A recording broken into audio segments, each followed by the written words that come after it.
If you've been following Gone Hollow minis for a while, you probably know that I've got a thing for vampires. They're the one archetype that I find myself drawn to in pretty much any setting that they're present in, and honestly, I don't even know why. Because of that love for all things blood-sucking, my first set of Warhammer models was this, Warhammer Quest Cursed City. Before this, I was painting board game miniatures from Dark Souls and Bloodborne, but this box set finally dragged me into the worlds of Warhammer. Most of these minis were skeletons and zombies, things that kinda come with a pre-loaded color scheme. Nasty green skin on zombies, Ulfenwatch red and bone for the skeletons. But it got me into the hobby, and it got me interested in both Cities of Sigmar and Soulblight Gravelords. But what happened next is, I'm sure, familiar to a lot of you. I grabbed a box of Blood Knights, the premier vampire troop unit, and started painting them up. But unfortunately, despite my enthusiasm, I pretty quickly found myself getting stuck. I just couldn't find colors that I liked, and painting vampire skin turned out to be even harder than painting regular skin. I think we've all pretty much got a hobby story just like that. We all have a dream army that we want to complete, but we either don't think we're good enough to do it, or we try and then get stuck and get discouraged and put it back on the shelf. But today, I am happy to report that I think I've overcome my Soulblight woes, and I might have a couple pointers for you guys if you're stuck on your armies too. But my name's Colt, this is Gone Hollow Minis, and today we are finally figuring out how to paint some classic Warhammer vampires.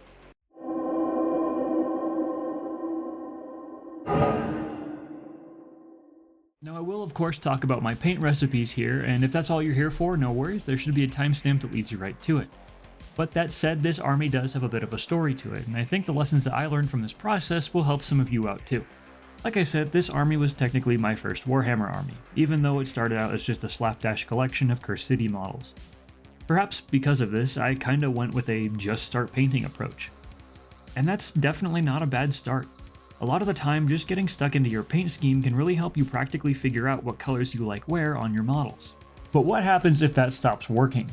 What if you notice your pile of death rattle skeletons start to dwindle when you haven't even figured out what color to paint their raggedy cloaks yet? First off, take a step back. If you have another army, maybe paint a few of those models to give your brain a break. I've found that painting something that I know by heart can ease the color choosing process, while keeping my head locked in on mini painting. After that, if you're a narrative painter like I am, think back to what drew you to your faction in the first place. I've already talked a bit about crafting an army story, so feel free to check that full video out, but all suffice to say that oftentimes a perfect color scheme is simply hiding within your story your army is already trying to tell. My favorite vampire in all of Warhammer Fantasy lore is Aberash, who portrays a really interesting look into vampirism. He was turned unwillingly, and instead of succumbing to his curse, he bent his undeath to figuring out how to overcome it. The Blood Knight and Vampire Lord models even show iconography echoing Aberash and his Blood Dragons, linking AOS with the legends of the Old World. So we're sticking with the Blood Dragon color scheme of red enameled armor and gold edging. Maybe not the most original vampire colors in the world, but hey, if it ain't broke, don't fix it. With that one question solved, two more took its place.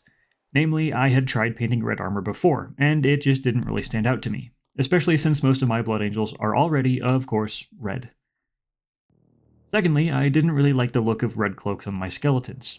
I could just copy the vampire colors, giving them lacquered red armor instead, but that seemed a little bit too clean for some undead bony boys. To answer the first question, maybe the problem wasn't the color scheme, but the technique. There are multiple ways to paint one color after all, so why not mix it up a little? I had already tried the standard base shade highlight approach, and I knew I didn't want to use the same sponging method as on my Blood Angels, so I then turned to the one branch of acrylic paints I hadn't looked to yet. Contrast paint. Or speed paint. Or express paint. Look, it's all the same thing, okay? Like I said, I'll go over my actual recipe for this in a little bit, but the point I'm trying to make now is that maybe the answer isn't different colors, but different techniques. Look around for painters and content creators that are coming up with cool ways to use your paints, and maybe give one of those techniques a try. If you're usually an heavy metal type of painter, maybe give one of the chop techniques a try. Or go full grimdark and pull out the oils and enamels for a more reductive approach. Varying my techniques is what I tried with these vampires, and it was able to break a 1.5 year long painting stalemate, no joke. But as far as the second question goes, the one about the skeletons, I knew I'd need a more heavy-handed approach. Something that I've noticed about a lot of Age of Sigmar armies is that a lot of the battle tomes really feel like multiple armies rolled into one. Think Dark Oath Barbarians and Chaos Warriors, or Humans, Dwardens, and Elves in Cities of Sigmar. For Soulblight Gravelords, it's the Necromancers and the Vampires. They all exist within the same kind of generic theme, but have very different aesthetics. So maybe instead of foisting one scheme upon a faction's different identities, give each of these different sub-factions some more room to breathe. We can come up with ways for these different schemes to echo each other later. For now, let's just try and figure out what colors represent our sub-factions the best. And with that, let's finally get stuck into some painting. I forgot to put my apron back on. Whoops. So let's start with this enamel-looking metallic red. I've talked about this a couple times before, both in my Blood Angel Captain conversion and my beginning Krieg video, but those were both pretty surface level. Basically, this uses the transparent nature of contrast or speed paints to create a really deep, almost candy-coated metallic look to our miniatures. It's similar to the somewhat recently coined slap chop method, except instead of using standard monochrome layers, we're going to be underpainting with metallics. But let's be real, this technique existed long before anyone either slapped or chopped it. It's just that contrast paints and speed paints make it a lot more accessible than acrylic inks did. The key to this undershading is using this set of Vallejo metal colors. You can do this with any metallics, but not only are these particular paints really nice to work with, this set can be bought at a Hobby Lobby and has a nice range to work with here. Which is good, because we'll be using all of these. From a plain black prime, I'm going to start with Vallejo metal color steel. I'll apply this with a dry brush over all of the model's armor. We want pretty decent coverage here, but try to leave black in the recesses.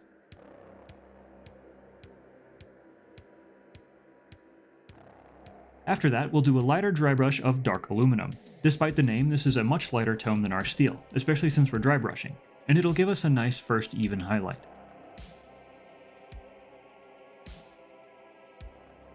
After that, we'll put the dry brushes aside and pull out the layer brushes. We're moving up to Vallejo metal color silver here, applying a generous edge highlight to all of our armor panels. Focus on edges, ridges, and the fluting on the model.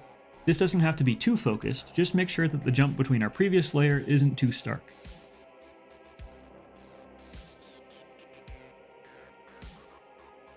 One of the things that we have to work around here with this technique is that any mistakes we make here will not only be visible in our last steps, they'll also be harder and harder to fix. While the contrast paint will smooth some of our transitions out, make sure to go ahead and tidy up any big mistakes now before we put our contrast paint on. But speaking of highlights, our last highlight here is Vallejo metal color aluminum. I know I mention it in almost all of my videos, but this is a really bright metallic and it'll give us a nice punchy edge highlight that'll show through our contrast layer. Now, before we get to slapping speed paint on our Vampire Lord, we're going to take a chance to darken some of our recesses a bit more. This is Black Templar contrast paint, thinned a little to make it a little bit more transparent. Now don't just apply this as a straight up wash. Instead, using a precise brush, just apply it into all the recesses and shadows of our armor. The contrast paint will help to darken these sections too, but this is a pretty helpful head start. Now for the step that ties it all together. After we've gone through all this underpainting, we can finally slap on our blood red speed paint. And indeed, this goes on just the same as any contrast paint. Just load up a brush and get to slapping. Make sure you apply enough that it can gather in the recesses, but that it's not too thick that it pools. Watch out for unnatural pools and tide marks, smooth them out before they dry, and keep working until all of our metallics are covered. Now we can't really apply highlights anymore, since layering regular acrylics on top of our contrast paint will kind of ruin the effect. For this red armor, I like using Druchii Violet for this, as it gives us a nice cooler tone in the shadows that contrasts with our warm armor color. And since it's a Citadel shade paint, it'll keep up the transparent qualities that our speed paints have. After that, it was just a matter of going back over the edges and ridges of the model with Scale 75 Elven Gold, to give the model that classic gilt edge look that old world vampires sport.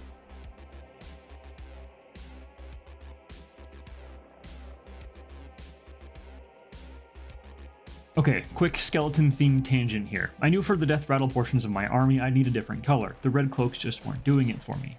And because I thought I was being so clever, I went ahead and started with the directly contrasting color of red, a nice vibrant green. And honestly, it worked pretty well. I ended up really liking how the green worked with the rusted, dirty armor, but at the same time I knew I'd have to be a bit more careful how I echoed that color on my vampires, to keep everything from looking Christmassy. I decided to try incorporating it on the fabrics of my Vampire Lord, but instead of going full green, I would keep these colors fairly dark. I only mixed a little bit of scarab green into the last couple highlight layers, slowly tinging the fabric green while keeping it mostly black. Then I ran a fine edge highlight over the sharpest creases and cape edges, making for this kind of neat black to green effect. This is maybe something to keep in mind when you have a color scheme that requires two pretty clashy colors to exist on the same model. For the most part, his skirt cape thing still reads as black, but pushing those highlights brighter into greens will help it blend in with my other death rattle units. But okay, where does all of this get me? I talked a lot about how I got myself unstuck from this army project, and well, it's probably about time that I show you all the proof.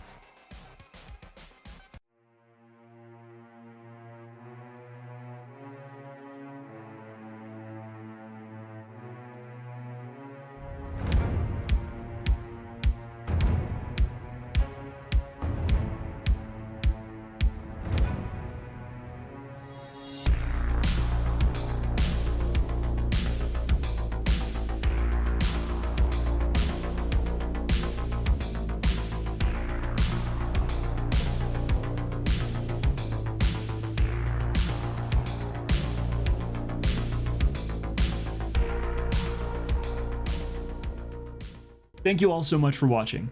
I hope this video helped you out if you're also stuck in army painting limbo. Trust me, I know the feeling. If you're still stuck, maybe check out my video on how to craft your army story. That always helps me when I get stuck. Feel free to do all of the average YouTube stuff, the liking and the commenting and the sharing and the whatnot. Subscribe to keep in touch with all the stories that Gone Hollow Minis has to tell, and of course, until next time friends, be safe, be kind, and don't you dare go hollow.